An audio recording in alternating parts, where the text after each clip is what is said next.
It was about some years ago. I never thought a normal woman was not a normal at all, and why we were living that house. It still remains a nightmare for me. We had just moved from California to a small township in Ohio because of my job transfer. Finding something affordable mattered more than finding something perfect. And this place, it wasn't perfect, but it worked. At least that's what I told my wife when she saw the graveyard behind the houses and immediately said she didn't like it.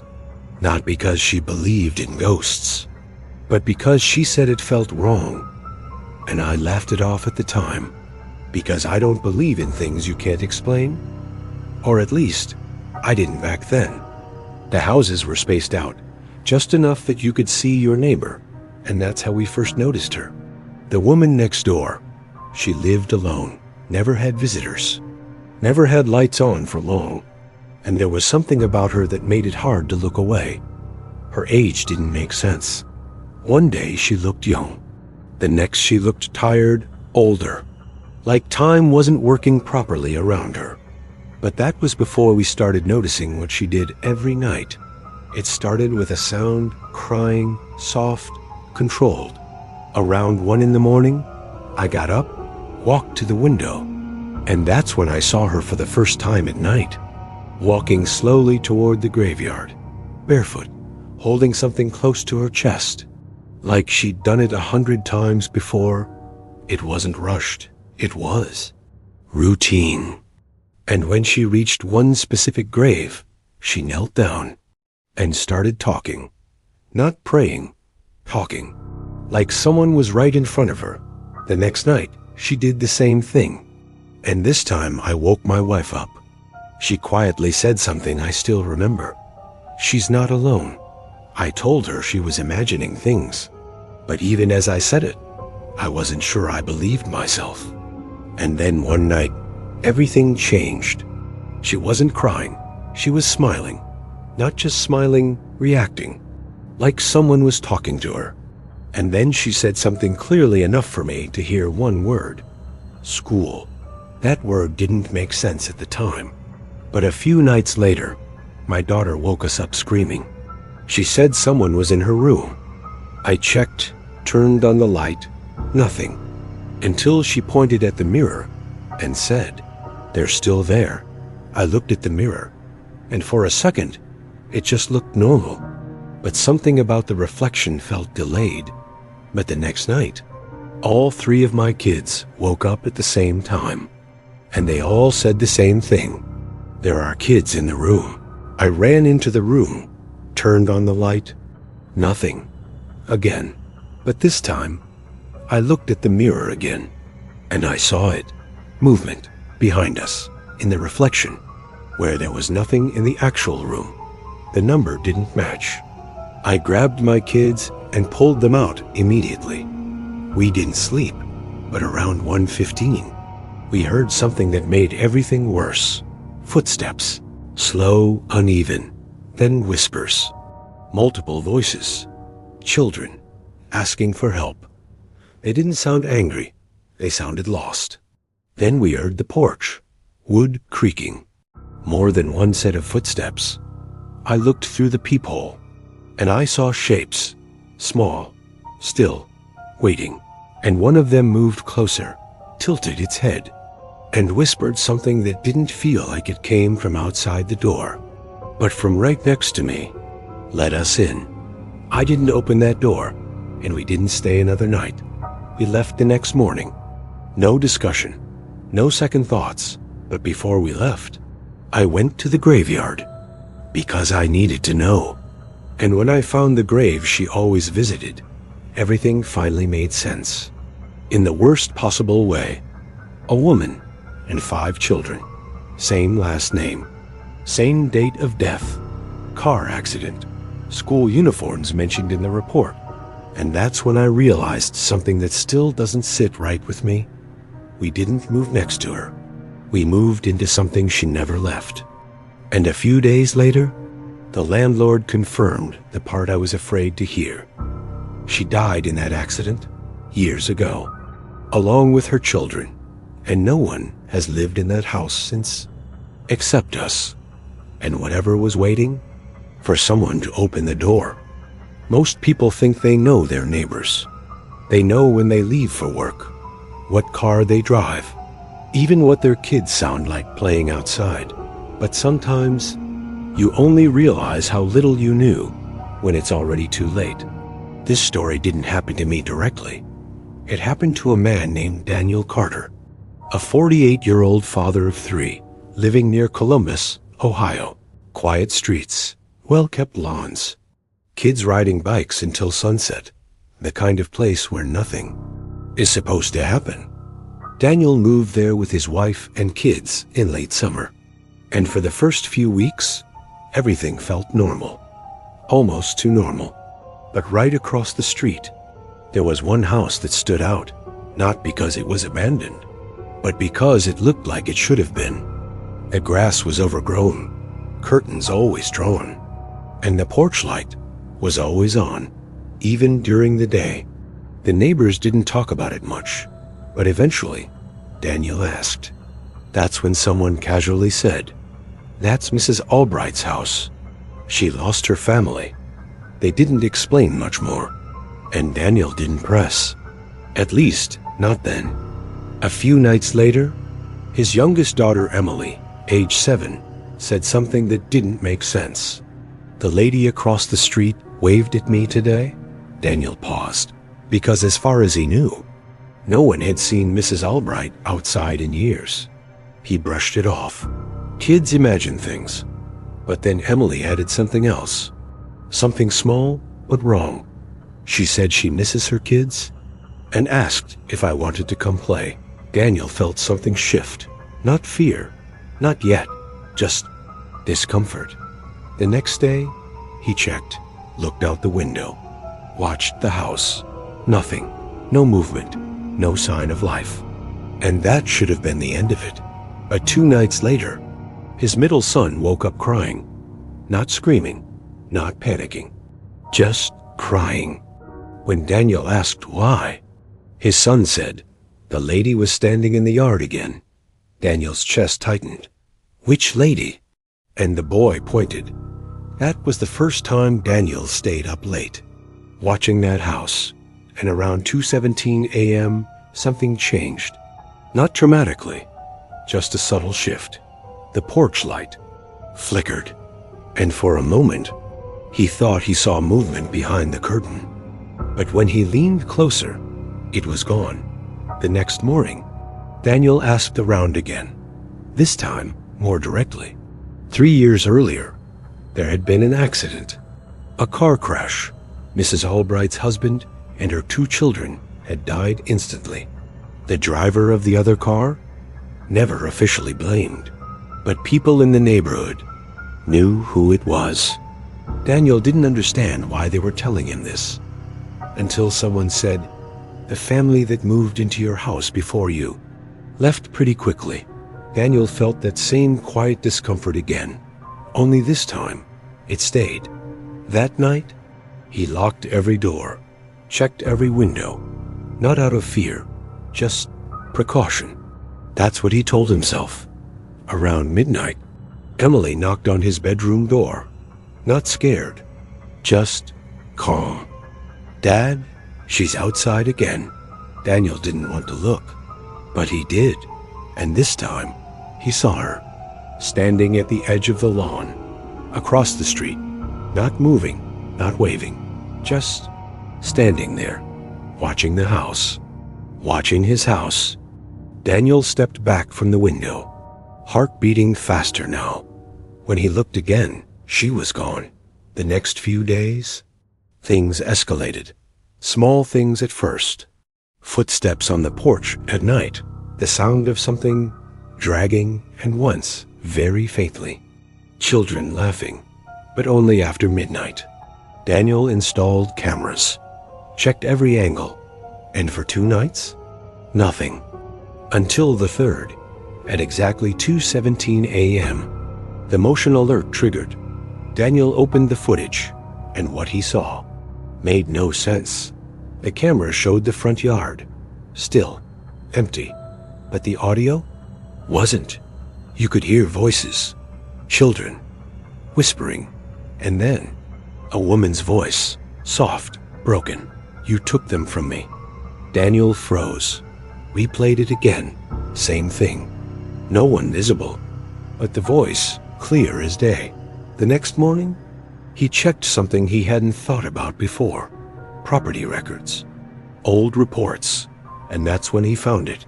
The previous homeowner, the one who left suddenly, was connected to that accident. Not officially, but enough that people knew. And now, Daniel was living in that same house with his children. That night, he didn't sleep around 2:17 a.m.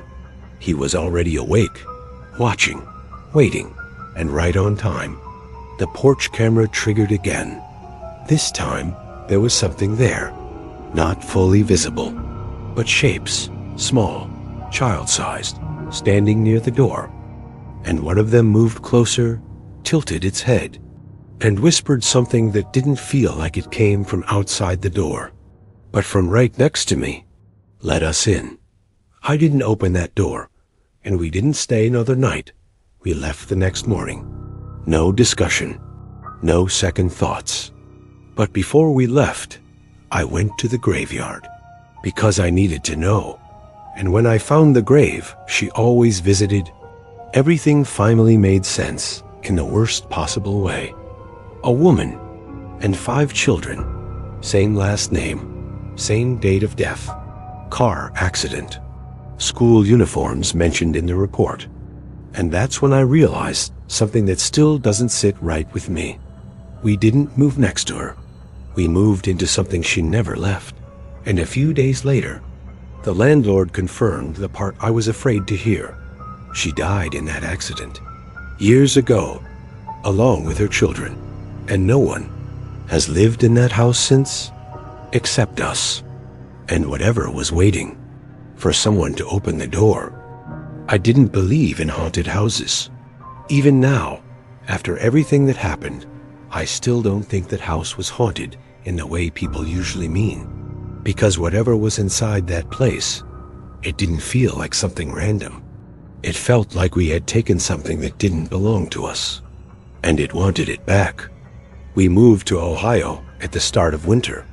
New job, new city, new house.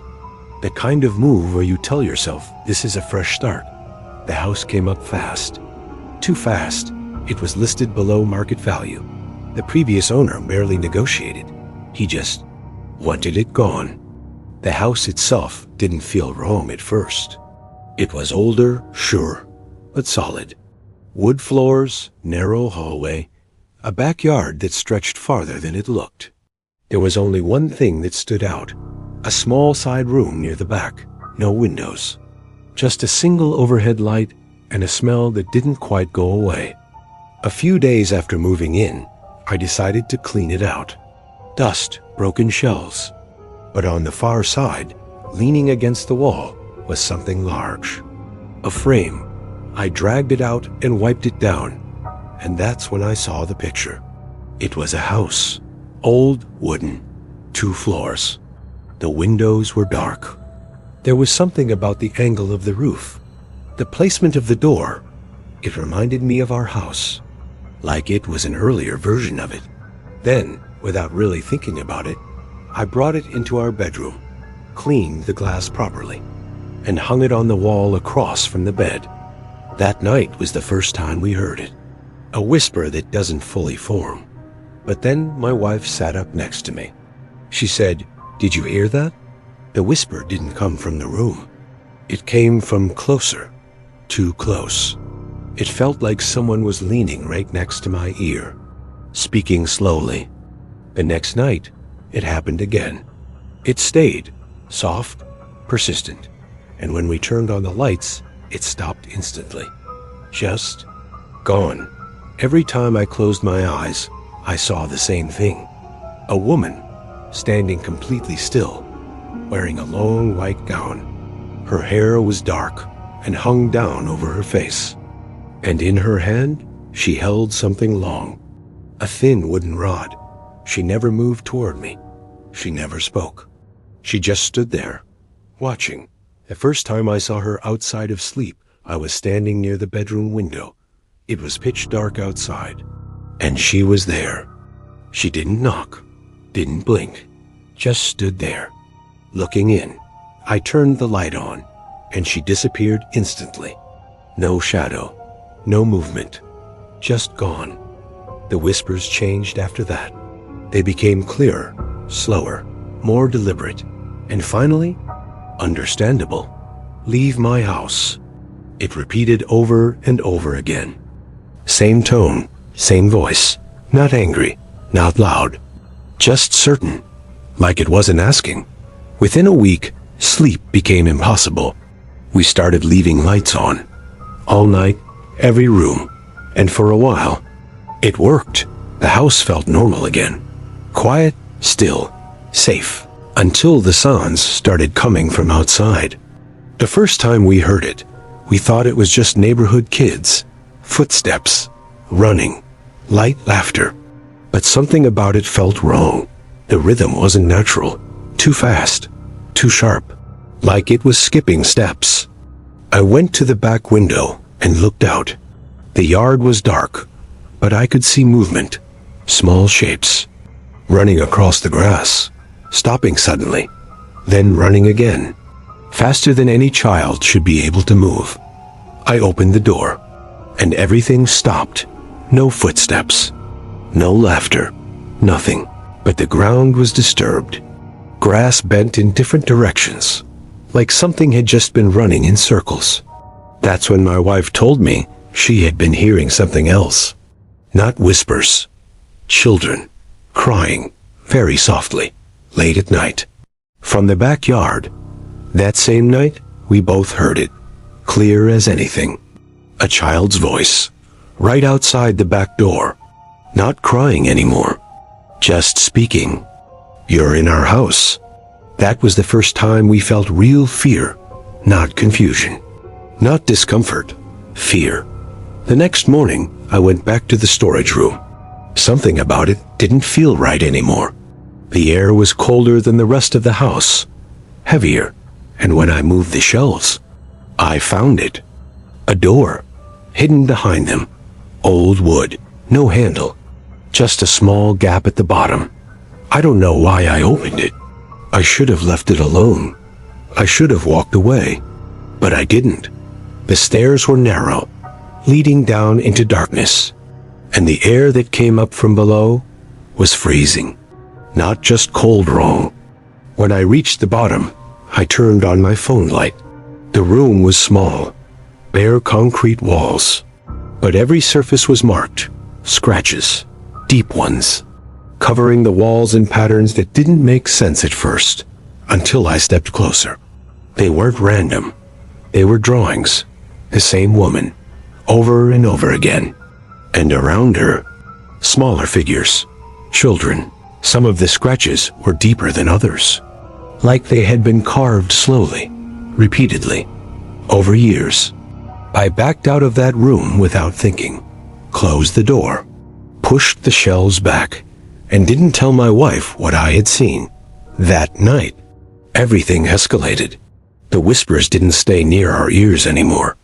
They moved around the room, from one corner to another. The woman appeared again, but this time, not just at the window. She was inside the house, standing in the hallway, just outside our bedroom, holding that same stick. And for the first time, she moved one step forward. I turned the lights on, and she vanished. That's when we called the priest. He didn't question us, didn't dismiss anything we said. He just listened, quietly, and then asked to see the house. The moment he stepped into the storage room, he stopped, didn't move, didn't speak, just stood there. Then he turned to me and asked, "What did you bring up from below?" I didn't answer, but I didn't have to, because we both looked toward the bedroom, at the painting. He told us to take it down immediately, not to touch it more than necessary, and not to put it back anywhere inside the house. We placed it in the garage, face down, covered. He blessed the house, every room, every doorway. every corner. And before leaving, he said something I'll never forget. This will not end quietly. That night was the worst. The backyard came alive, not quietly, not subtly, violently.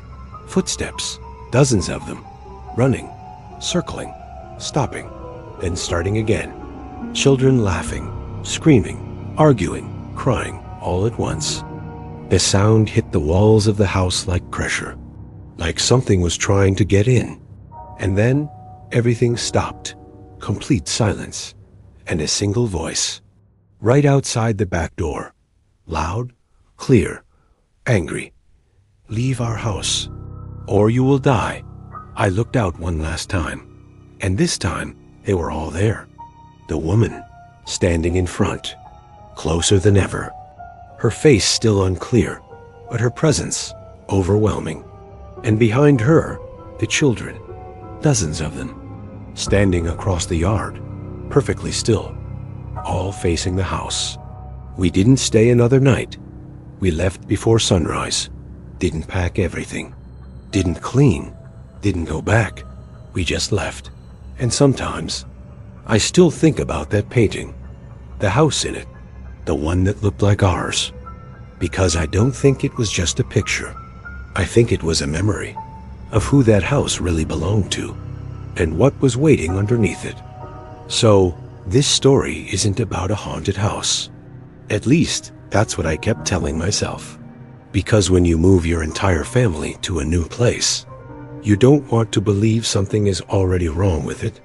This happened about 4 years ago when my wife and I moved with our 3 kids to a quiet neighborhood in the U.S. New city, new house, fresh start. That's what we thought we were getting. But looking back now, I don't think that house was ever meant for us. And I'm almost certain we weren't the only ones living there. We were a family of 5. Me, my wife Sarah, and our 3 kids, Ethan, Lily, and Noah. Ethan was the oldest, around 12. Lily was 9. And Noah, he was just 6. The move wasn't easy on them. New school, no friends, new environment. So we tried to make it exciting. One thing I started doing was daily vlogs, just small family videos. Nothing big, just documenting the move, the house, the neighborhood. At the time, it felt harmless. Now, I wish I never recorded anything. The house itself was perfect. 2 floors, big backyard, quiet street, almost too quiet. There were only 2 houses close to ours, one on the left, one on the right. Both looked lived in, but strangely inactive. No cars moving during the day, no people outside, no noise. At first, we didn't think much of it. Some neighborhoods are just like that. People mind their own business. But then something small started bothering me. Every morning when I stepped outside, those houses looked completely still. Curtains drawn, no lights, no movement. It felt empty. But at night, that's when things changed. The first night we noticed it, I was outside taking trash out, and I saw lights. Both neighbor houses were lit up. Not just one room, the entire house. Warm yellow lights. Like people were fully awake. That alone wasn't strange. But what was strange was that I never saw those lights during the day. Not once. The next night, my kids noticed something before I did. Ethan came running inside and said, "Dad, there are kids outside." That caught my attention. Because we hadn't seen any children in the neighborhood yet, I stepped out, and there they were, 2 kids standing near the edge of our yard. One boy, one girl, around the same age as Ethan and Lily, just standing there, waiting. They didn't wave, didn't speak. They just stood there, looking at the house. Lily got excited immediately. "Can we go play?" I hesitated. Something felt off. But at the same time, they were just kids. So I walked closer and asked where their parents were. A boy pointed behind him toward the dark house. Didn't say a word, just pointed. Eventually, I let them play, but only for a bit. The weird thing? They only played in the dark, not near the porch light, not near the house. Always in the shadow, near the edge of the yard, and they never came during the day, only after sunset, every single time. After a few nights, something even stranger happened. One of the kids handed Lily a small container. Food. Homemade. Lily brought it inside, excited. "Dad, they gave us dinner." That should have been a red flag, but we had just moved. We thought maybe it was a cultural thing, or just friendly neighbors. So the next day, we prepared food for them. And that night, Lily gave it back. And that became a routine. Every night, they show up. Kids play, food gets exchanged. Every day. Nothing. No movement. No people. It became normal. And that was the problem. Because when something strange becomes normal, you stop questioning it. About a week into this, I was editing one of my vlogs, just casual footage. Kids playing outside at night. And I noticed something. In the background, the neighbor kids weren't reacting to anything. Not to sound, not to light. Not even when Ethan threw something directly at them. They just moved slightly, like they were delayed or not fully there. That was the first time I felt it clearly. Something was wrong. I showed Sarah. She said maybe it was just camera lag, compression, lighting. But deep down, I knew that wasn't it. I decided to do the normal thing. Go talk to the neighbors. During the day, I walked to the left house, knocked, no answer. Tried the right house, same thing. Windows were dusty, door slightly worn, like they hadn't been used in a while. But here's what didn't make sense. At night, those same houses looked perfectly lived in. Lights, movement, activity. But in daylight, they felt abandoned. Then one night, the kids said something that changed everything. Mom said you should come over tomorrow night. A party. That's what they called it. Sarah got excited. Finally, real neighbors. So we agreed. The next night, we got ready, brought food, dressed up slightly, walked to the neighbor's house. Lights were on, door slightly open. But when we stepped inside, there was no one there. No music, no voices, no people. Just empty rooms, dust, old furniture, and a smell like something had been closed off for years. Sarah grabbed my arm. This isn't right. The kids were silent. We checked every room. Nothing. No signs of life. No recent activity. It was abandoned. Completely. We rushed back home. Locked the doors. Tried to make sense of it. Then, we heard it. Knocking. From the backyard. Slow. Deliberate. I looked through the window. The kids were there again. Standing. Waiting. Same spot. Same silence.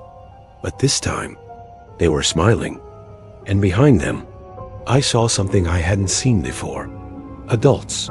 2 figures. Standing in the dark. Watching the house. The next morning, I went to the local office.